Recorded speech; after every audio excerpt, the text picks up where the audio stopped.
Olá, hoje vamos falar sobre futebol capixaba.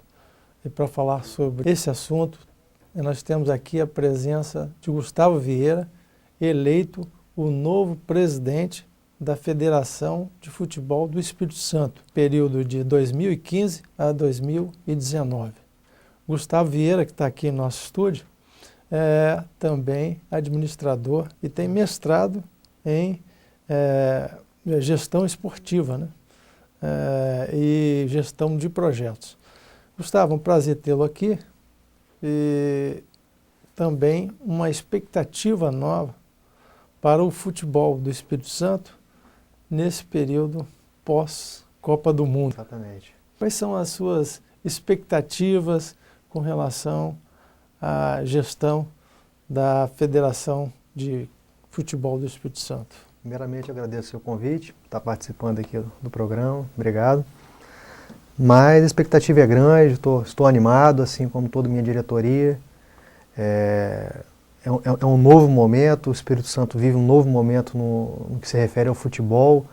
Hoje, finalmente, temos duas boas praças esportivas que até então não tínhamos, né? Nunca tivemos um grande palco, na verdade, né? Era acho que o único estádio do Brasil que não tinha um estádio em condições de receber grandes jogos. Agora temos o Kleber Andrade, entregue pelo governo do estado.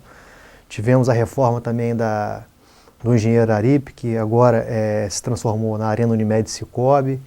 Foi investido alguns milhões lá na reforma, na reforma do seu gramado, na reforma do estádio. Todos os dois estão em condições Todos de os dois receber estão um em bom condições. público. O Kleber Andrade necessita ainda de alguns pequenos reparos aí para abrir em sua totalidade, em 23.500 lugares. Hoje realizamos 2 partidas teste lá, com um público de 6.000 até 8.000 pessoas, né? Mas é um belo estádio, um gramado padrão FIFA, com belos vestiários, que pode receber, inclusive, jogos do Campeonato Brasileiro, porque sua capacidade permite. Série A. Sim. E nós já estamos com a proposta de estar na agenda da programação do Campeonato Série A? Olha, isso depende do desempenho dos clubes locais, não é? Então, hoje nós temos uma vaga no Campeonato Brasileiro Série D. O Estrela foi nosso representante esse ano, quase passou para a segunda fase. Então, é um caminho longo a ser percorrido, não é? Primeiro temos que alcançar uma Série C, posteriormente uma Série B e depois é um projeto bem audacioso chegar à Série A. Tudo depende de orçamento, tudo depende de investimento, né? Você pega um histórico de investimento dos clubes que passaram da D para C, a gente está bem aquém disso, infelizmente, né? A maioria desses clubes que alcançam um resultado positivo na Série D, que conseguem uma vaga na Série C, tiveram investimento público, seja de prefeitura ou de governo do estado, coisa que até o presente momento nós não temos. A gente precisa rever isso aí urgentemente, né? Inserir o futebol de fato na pauta do governo do estado, mas está nos nossos planos aí trabalhar todos os meios aí para a gente conseguir avançar no futebol. Gustavo, é um desafio muito grande, né, para quem assume uma federação já há bastante tempo, gerenciada por um mesmo presidente, e num estado em que a cultura do futebol é muito voltada para as pessoas torcerem por times de outros estados, principalmente pelo Rio de Janeiro, né? Então, quando se pergunta a um cidadão aqui, um capixaba, qual é o seu time? Ele fala, Vasco, Flamengo e tal, Fluminense ou Botafogo, né?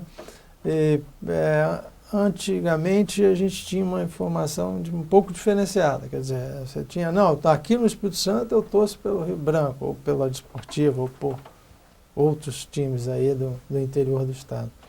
Como trabalhar essa questão também que é um pouco cultural? Você mesmo foi muito feliz na sua colocação, é uma questão de fato cultural que reflete não somente no futebol, mas em outras atividades dentro do próprio estado, né? Assim, na cultura propriamente dito, na música. O capixaba consome muito pouco o que é produzido em seu estado e valoriza pouco, infelizmente, o que é produzido por nós, né? A gente valoriza muito o que vem de fora. E o futebol nada mais é do que o reflexo disso, né? Futebol é, como a gente costuma dizer, é o espelho da sociedade, né? Então a gente valoriza o que é de fora. Agora, o grande desafio não é fazer o capixaba também valorizar o futebol capixaba. Não, a gente não vai entrar nessa briga aí de que não torça para time do Rio, de São Paulo ou de Minas. Isso aí é praticamente impossível. São gerações e gerações. A gente herda isso aí dos nossos avós, dos nossos pais.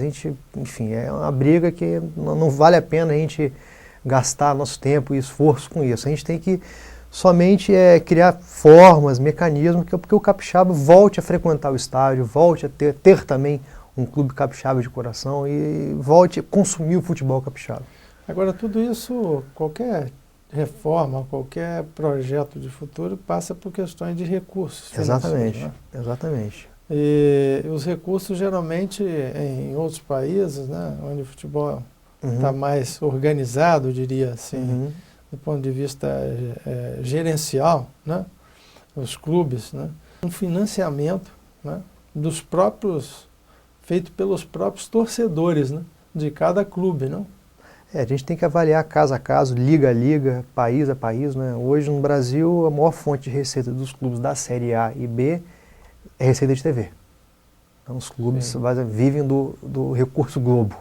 Sim. A verdade é essa. Os clubes são financiados basicamente por antecipação de receitas, de recebíveis, oriundos de direito de transmissão. Essa é a grande verdade. Uma outra fonte de receita também de alguns clubes aí é a questão de formação e venda de direitos econômicos federativos de atletas. Vem aumentando aí a questão de receitas de ticket, de bilheteria, né? Muito pouco explorada ainda a questão do marketing, de merchandising, é muito pouco explorado no Brasil. Então temos que criar formas aqui, e em alguns casos aí, conforme falei com você, basicamente na Série D, os clubes que disputam a Série D, que são 40 clubes, muitos desses clubes são financiados pelo poder público. Então, quando a gente vai participar de Campeonato Brasileiro Série D, a gente às vezes disputa em estado de desigualdade orçamentária. Então, a gente tem que equiparar o orçamento. Eu estou muito focado na Série D porque hoje nossa é a realidade. Não adianta eu ficar falando de Série A e Série B, que não é a realidade do estado. Hoje a gente tem que angariar recursos, estruturar um clube local, seja qual for, o Estrela, Rio Branco, o Desportivo. É um clube que representa o nosso estado. E nós temos que conseguir ter uma vaga na Série C. Isso é o foco principal da nossa gestão, será essa aí, entendeu? Por que disso? Porque você tendo um clube na Série C, você cria conteúdo no segundo semestre no calendário. Você vai ter um time na Série C, um time na Série D, você vai consolidar o Espírito Santo uma segunda vaga na Copa do Brasil, que é importantíssimo, entendeu? Então o nosso foco hoje é sair dessa incômoda situação da Série D, Almir. Certo. Agora, o Brasil, ele sempre foi um grande celeiro de novos e bons jogadores, né? Exatamente.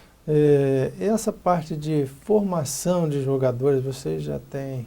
Como que o Espírito Santo está hoje? Os clubes estão formando novos talentos? Nosso estado é um dos estados que mais realiza competições de base no Brasil.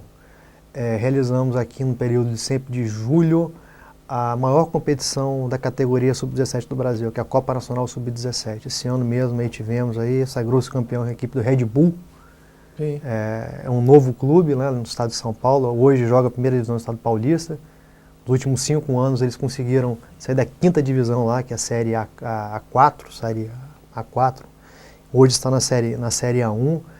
Eliminou o Inter, eliminou Figueirense. Por que eu estou citando esses clubes? Porque a gente tem formado esses atletas, esses clubes têm formado e os clubes locais têm feito parceria com esses clubes nacionais.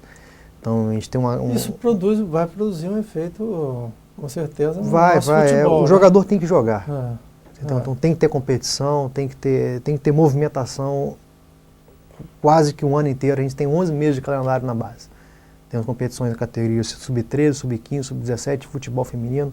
São 3 competições Sub-17 por ano, 2 da categoria Sub-20 por ano. Todas as competições da Sub-20 e Sub-17 são classificatórias para um torneio nacional. Então, no que se refere à base, o Espírito Santo tem feito um bom trabalho, sim. Agora, em novembro, nós vamos fazer o primeiro curso CBF feito fora da Granja Comari. É o primeiro estado do Brasil a receber isso. É um curso de formação de treinadores categoria licença C, que foca exatamente nisso que nós estamos falando. Formação de treinadores de categoria de base. E agora em novembro. Certo. Nós vamos um rápido intervalo, já voltamos com Gustavo Vieira falando sobre o futebol do Espírito Santo.